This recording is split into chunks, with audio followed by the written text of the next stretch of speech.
Hello and good morning, YouTubers. This is Edward at the Golden Palace, and this is day 5, not day 5, but part 5 of the coconut harvesting. I'm going to jump on the four-wheeler, take off down the road, go to the steaming shack, and the guy should have the fire going and steaming the meat of the coconuts this morning. So I'm going to cruise on down there and check it out.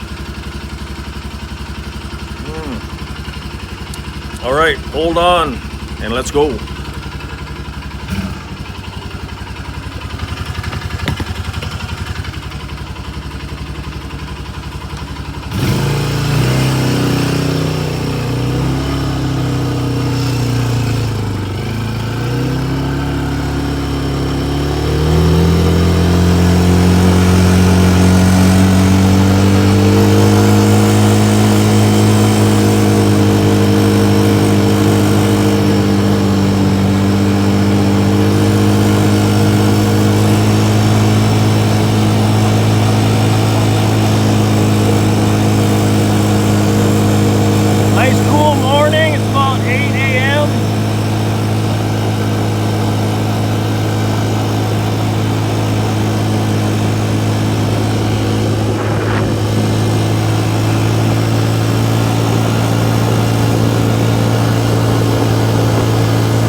Foreigner from the U.S.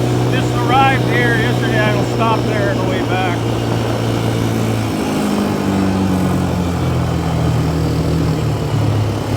Okay, now this is where we turned onto the trail yesterday and brought the coconut down the trail.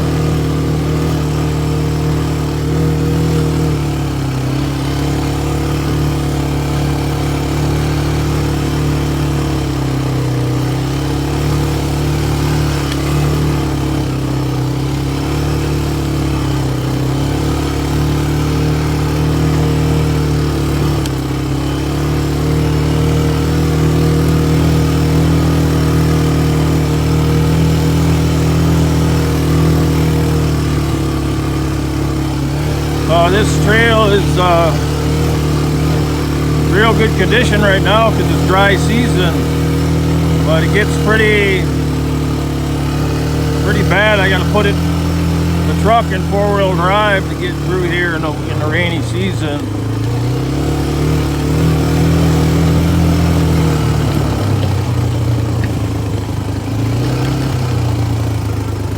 There's a cow. The cows here are like Jersey cows. They used to, the old Oregon Trail in the early days of the U.S. That's the kind of cows that are here, like Jersey cows. Looks like she's pregnant too.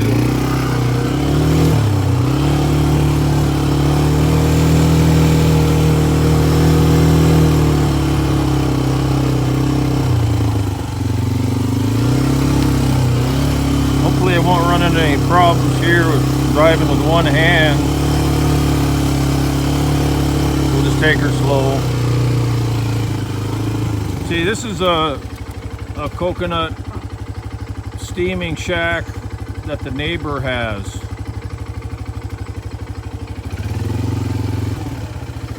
I'll give you a good close look at ours when we get there.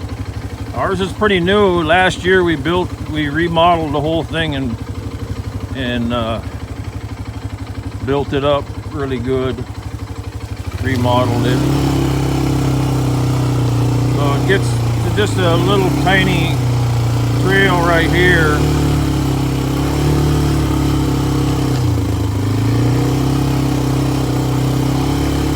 So I always say I live in the deep jungle. I do. I mean, there's just little tiny trails like this.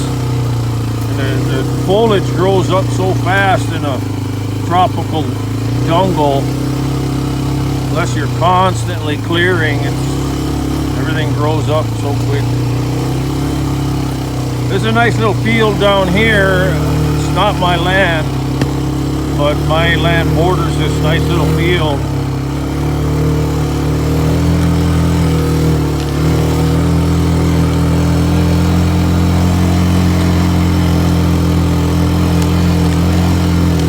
my fence line right there.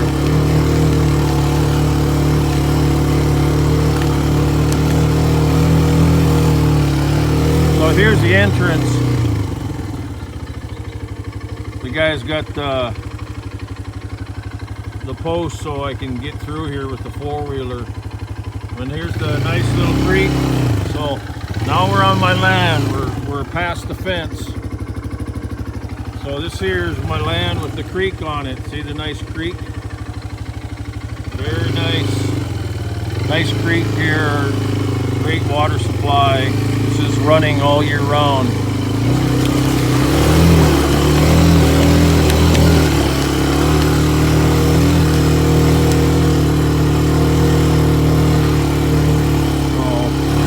Almost to the steaming shack.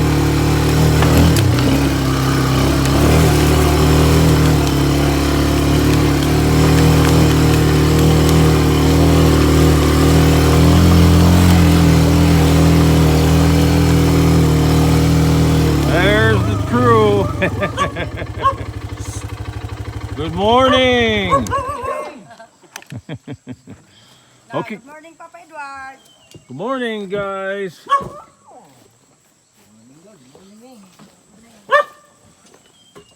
So this is the steaming hut and shack. And hi, boys. Bless. Oh, bless you. Hi, Rex. Bless you. Okay, great. So in here, there's a little sleeping shack, right? They put all their belongings and sleep here.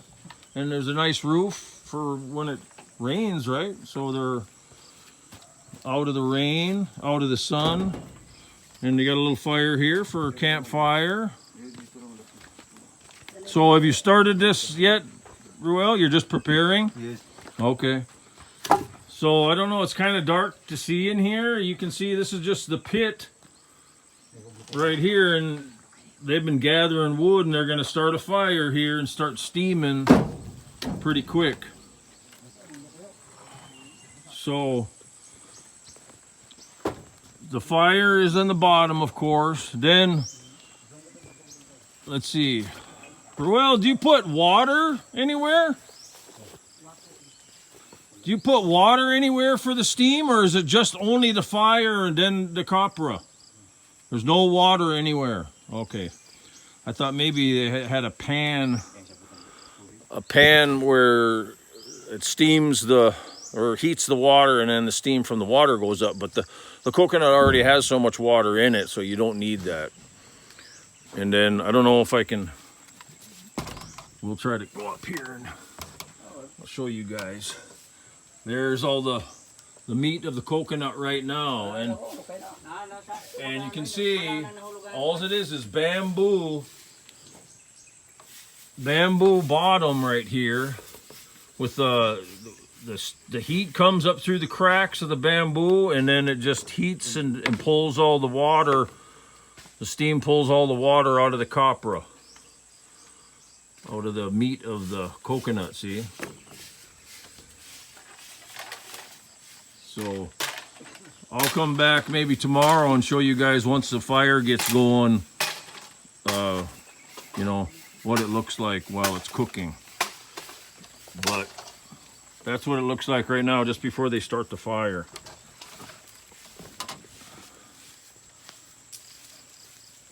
So as you can see, I got 300 trees here, coconut trees. And I had Ruel go around and put this metal here on all the trees, and that's prevent rats from going up there. They can't climb on this and go all the way to the top, because they will. The rats climb all the way to the top and they eat the coconut. So as you can see, this is number one. This is number one coconut tree, and then I had them put numbers on all the metal, painted numbers. There's tree 28, 29 there. So you can see their poles, they got the cutting pole here already, right? and the blade is way at the top, and they've been cutting down the coconuts. And the only thing hard about it out here is that when they cut them down, it's the foliage down below is so thick it's hard to see the coconuts, so you got to search for them sometimes. You see, we got coconut everywhere right now because they've been cutting them down in the last couple days here and there, and then they got to gather them up.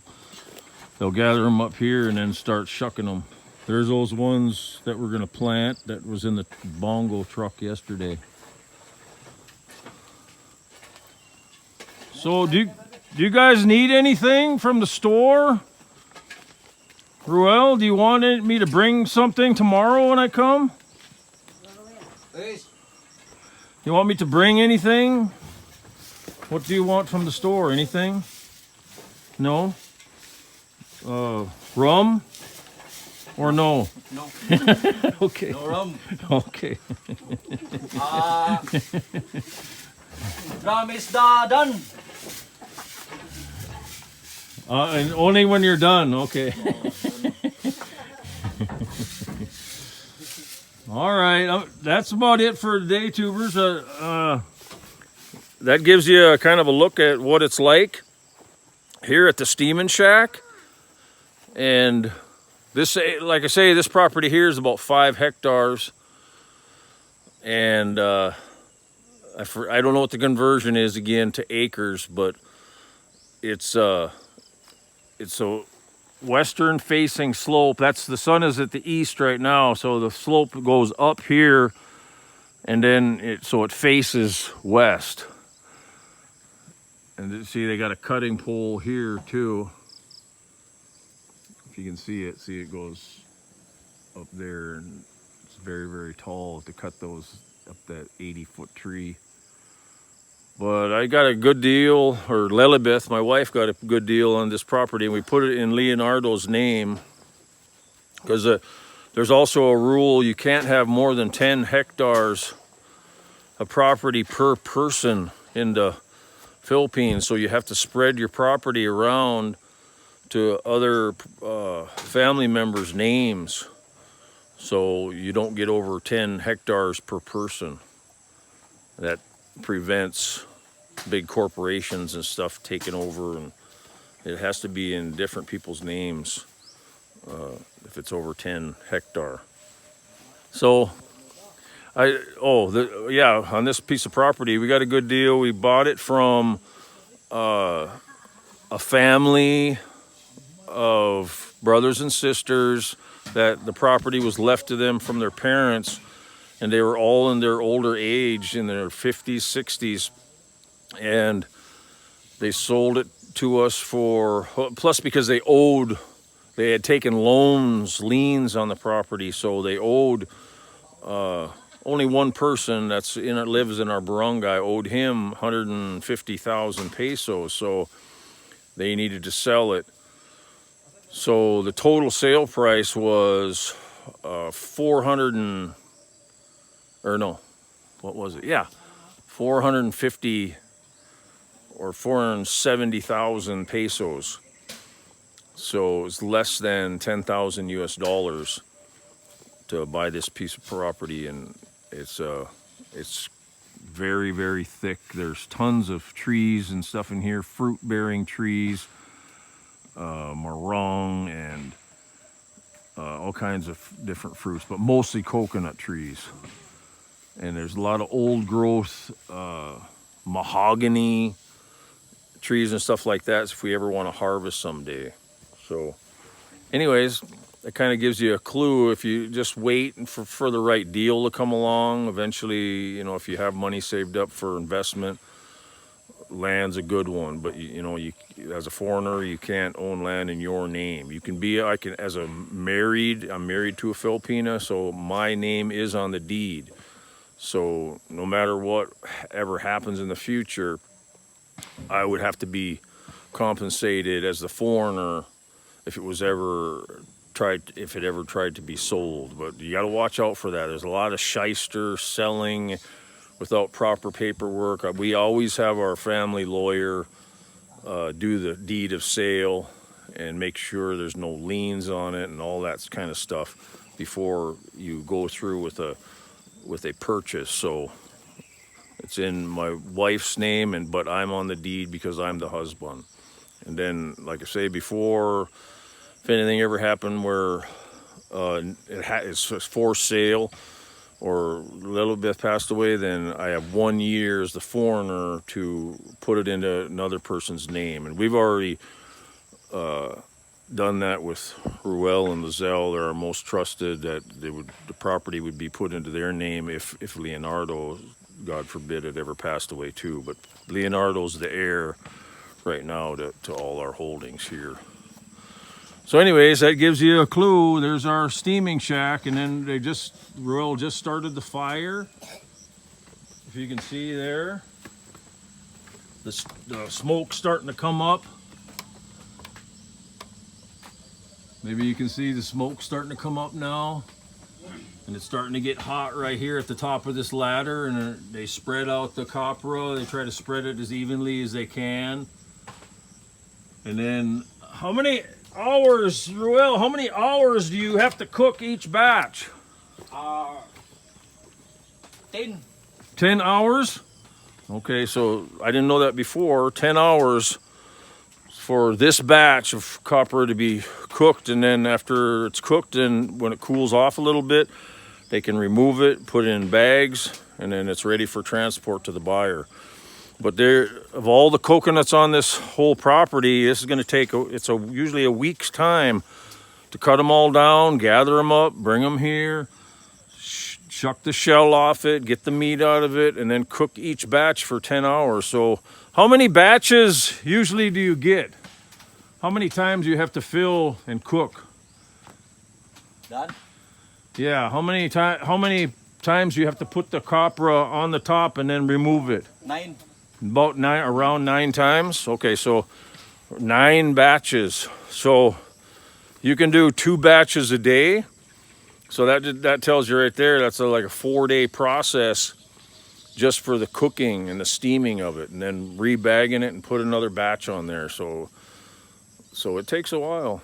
And then we planted dwarf coconut in our other property that's 3 hectares more going to the west. We planted another over 300 seedlings like these 2 years ago. So in 3 more years, we should have producing coconut there too, and which will double our production. So anyways, it's a farm. It's like farming, right? So anyways, guys, take care. I'm gonna jump on the 4-wheeler and head back home and let these guys get to it. We're gonna come back probably in a day or two, and we'll bring, like, extra bread or fish or supplies and do a little camping around the fire. Okay, take care, tubers. Talk to you guys later. I love you guys so much, and thank you so much for watching the video. Please share, like, and subscribe, and God bless. Bye-bye.